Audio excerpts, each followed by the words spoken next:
हम सब लोग प्रभु यीशु मसीह के शिष्य हैं और मसीह समाज जो है एक बहुत बड़ा समाज है पूरे विश्व में, जहां लाखों करोड़ों अरबों लोग प्रभु यीशु मसीह के शिष्य हैं। आज हम आपको दिखाएंगे कैसे प्रभु यीशु मसीह के दास ने मीडिया के सामने प्रभु यीशु मसीह के नाम का ऐसा प्रचार किया जिसे सुनकर पूरी दुनिया की आंखें सचमुच खुल गई। इसलिए आप सभी उस प्रचार को पूरा जरूर सुने, आप सभी उस प्रचार को सुन सकते हैं के लिए आशीष का कारण होता है। तो यही हमारे लिए प्रार्थना है कि बहुत से पासवान हैं, बहुत से सेवक हैं या बहुत सी कलीसियाएं हैं या व्यक्तिगत विशेष कोई है, उनकी क्या समस्याएं हैं, समाज की क्या समस्याएं हैं और किस तरीके से भारतीय मसीह समाज उनके साथ खड़ा हो सकता है। देखिए, जब भी कोई संगठन संगठित होता है तो उसका एक एजेंडा होता है। तो पहले ही जो मसीह समाज है उसमें बहुत सारी ऐसी बातें उठती हैं, क्योंकि आपने देखा है कि बहुत सारे संगठन ऑलरेडी बने हुए हैं और कई बार लोग उनसे जुड़ते हैं, कहीं नहीं जुड़ते हैं। क्या विशेष संदेश जो है वो आपके इस संगठन का है जिससे लोग आपको पसंद कर रहे हैं? देखिए, प्रभु यीशु मसीह की जो सबसे अच्छी विशेषता हम सब जानते हैं कि प्रभु यीशु मसीह प्रेम के बारे में बातचीत करते थे। अगर किसी भी समाज में, परिवार में या संगठन में प्रेम नहीं है तो वो संगठन खड़ा नहीं हो सकता। तो हम देख रहे हैं कि प्रभु का जो प्रेम हमें मिला है वही हम प्रभु के प्रेम को बांट रहे हैं और पूरे हिंदुस्तान से लोग भारतीय मसीह समाज से जुड़ रहे हैं।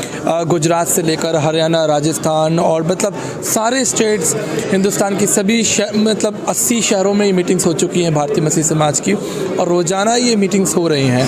तो लाखों लोग जुड़ रहे हैं क्योंकि वो प्रेम पा रहे हैं, एक अच्छी अगुवाई पा रहे हैं, एक अच्छे भविष्य के बारे में बातचीत हो रही है, तो लोग निश्चित जुड़ रहे हैं। तो आप 300 पॉइंट्स की बात कर रहे थे स्टेज पे, कुछ आप शेयर करना चाहेंगे जो आपको देख रहे हैं कि आखिरकार ऐसा मेन एजेंडा क्या है जिससे लोग जो है आप पर भरोसा करें, क्योंकि आपसे पहले भी बहुत सारे ऐसे मंच जो हैं वो मौजूद। नहीं, बिल्कुल, देखिए, भरोसा तो हमारा प्रभु पर है। बाइबल कहती है, प्रभु का वचन कहता है कि हम मनुष्यों पर नहीं परमेश्वर पर भरोसा रखें। लेकिन हाँ, एक परिवार के नाते जैसे हमने कहा, हमारी समाज की छोटी छोटी आवश्यकताएं, हमारे बच्चे अच्छे कॉलेजेस में पढ़ सकें या उनको लॉ करना है उसके बारे में उनको जानकारी नहीं, सिविल सर्विसेज में कैसे आए उनको पता नहीं, और स्पोर्ट्स में कैसे आए या मीडिया में कैसे एजुकेशन करें, इन सब बातों में भी बातचीत हुई। प्लस हमारे समाज में जो विवाह की कई बार समस्याएं आती हैं, जो परिचय सम्मेलन है उसके बारे में भी हमने बातचीत की और जॉब्स के बारे में बातचीत की। मान लीजिए अगर मेरा बिजनेस है तो मेरे पास अगर कुछ लोगों की आवश्यकता है तो मैं आपसे बात कर सकता हूँ, आप मेरे यहाँ जॉब के लिए भेज सकते हैं। तो जब आप संगठित होंगे तो आप बहुत सारी लड़ाई को जीत सकते हैं, बहुत सारी बातों में आप विजेता हो सकते हैं। तो मुझे पूरा विश्वास है कि हमारा जो संगठन है भारतीय मसीह समाज, ये सामाजिक, आत्मिक, पारिवारिक हर क्षेत्र में और अपने देश की उन्नति के लिए, सबसे बड़ी बात है केवल अपनी उन्नति के लिए नहीं लेकिन देश की उन्नति के लिए। हमने पिछले दिनों एक कार्यक्रम किया कि हर एक भारतीय मसीह को इनकम टैक्स देना है। अगर आप भारतीय मसीह परिवार का सदस्य हिस्सा हैं तो आप किस तरीके से देश के निर्माण में, साफ सफाई में, आप आसपास के क्षेत्र में और शांति बनाए रखने के लिए। और देखिए, भारतीय मसीह समाज की सबसे बड़ी विशेषता, हम कभी कोई आंदोलन नहीं करते, कभी कोई टायर नहीं जलाते, कोई झगड़ा नहीं करते। तो यही हमारी अपील है कि हम अपने समाज के संग संग देश का निर्माण कैसे कर सकते हैं। देखिए, बहुत सारी जो पॉलिटिकल पार्टी, आजकल इलेक्शन भी है देश के अंदर, वो खुल के कभी संदेश नहीं देते कि इस धर्म के खिलाफत हम लोग कर रहे हैं। फिर भी जो अंतर जो हरियाणा में भी देखा गया पिछले दिनों के अंदर, जो भी हमले हुए या कोई प्रॉब्लम्स आ रही हैं, आपको क्या लगता है कि इनको जनरेट करने वाली फोर्सेस क्या हमारा समाज है या फिर पॉलिटिकल पार्टीज़ हैं? भारतीय समाज का जो है क्या स्टैंड है? देखिए, सबसे बड़ी बात है कि पवित्र शास्त्र बाइबल में लिखा है कि सबसे बड़ी समस्या पाप है। ये राजनीतिक समस्या नहीं है, ये एक आत्मिक समस्या है। पाप के द्वारा आप समाज की बात कर रहे हैं, परिवार टूट चुके हैं, भाई ने भाई को मार दिया। आप सब जानते हैं जो बाइबल पढ़ते हैं, आज समाज की क्या दशा है, समाज किस ओर जा रहा है। एक समाज दूसरे समाज से लड़ाई कर रहा है, या मैं तो कहूँगा एक परिवार दूसरे परिवार के विरोध में है, बाप बेटे के विरोध में है, पति पत्नी। अभी हमारे यहाँ जयपुर में मैं बात कर रहा था, लगभग 40,000 डिवोर्स केसेस हैं। तो ये जो सारी समस्याएं ही पाप के कारण हैं और इसलिए प्रभु यीशु मसीह का वचन जो है वो हमारे जीवन को बदलता है, हमें एक नई ऊर्जा, एक नई आशा देता है। तो भारतीय मसीह समाज की ओर से हम देखते हैं कि जो भी कुछ परसिक्यूशन हुए हैं पिछले दिनों, कहीं भी हुए, हम उनके लिए प्रार्थना करते हैं और यीशु मसीह का जो संदेश है क्षमा करो, हम उसी संदेश पर अडिग हैं कि हम क्षमा करेंगे।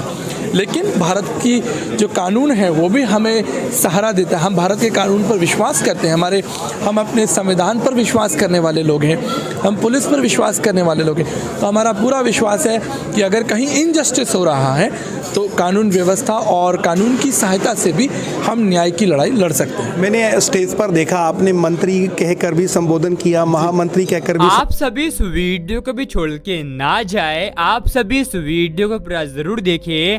जैसा कि आपने वीडियो में देखा कैसे प्रभु यीशु मसीह के दास ने मीडिया के सामने यीशु मसीह के नाम का सामर्थी प्रचार किया। इसे देखकर पूरी दुनिया की आंखें खुल गई। आप सभी को हम बताना चाहते हैं प्रभु यीशु मसीह का वायदा है अंत के समय में ऐसा होगा कि हर एक घुटना प्रभु यीशु मसीह के सामने झुकेगा और हर एक जीभ अंगीकार करेगी कि हमारा यीशु मसीह प्रभु है। इसलिए आप सभी विश्वास कीजिए, आने वाले दिनों में जितने भी प्रभु यीशु मसीह के नाम का मजाक उड़ाने वाले जो लोग हैं वो भी यीशु मसीह के नाम पर विश्वास करेंगे, क्योंकि परमेश्वर का वचन कहता है विश्वास करने वाले के लिए सब कुछ हो सकता है। और परमेश्वर का वचन कहता है तुम अपने बैरियों से प्रेम करो और सताने वालों के लिए प्रार्थना करो। इसलिए आप सभी जब मसीह विरोधियों के लिए प्रार्थना करोगे तो परमेश्वर का वचन कहता है जो मनुष्य के लिए असंभव है वो परमेश्वर के लिए संभव है,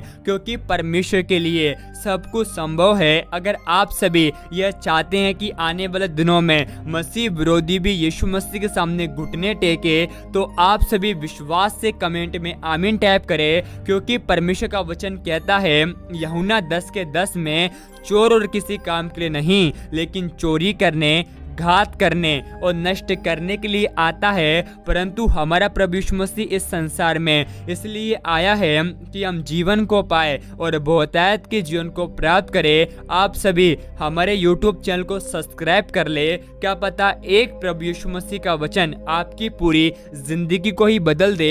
आप सभी इस वीडियो को एक व्यक्ति के साथ जरूर शेयर करें ताकि वह व्यक्ति आपकी तरह सच्चाई को पहचान सके और नरक की आग से बचाया जाए।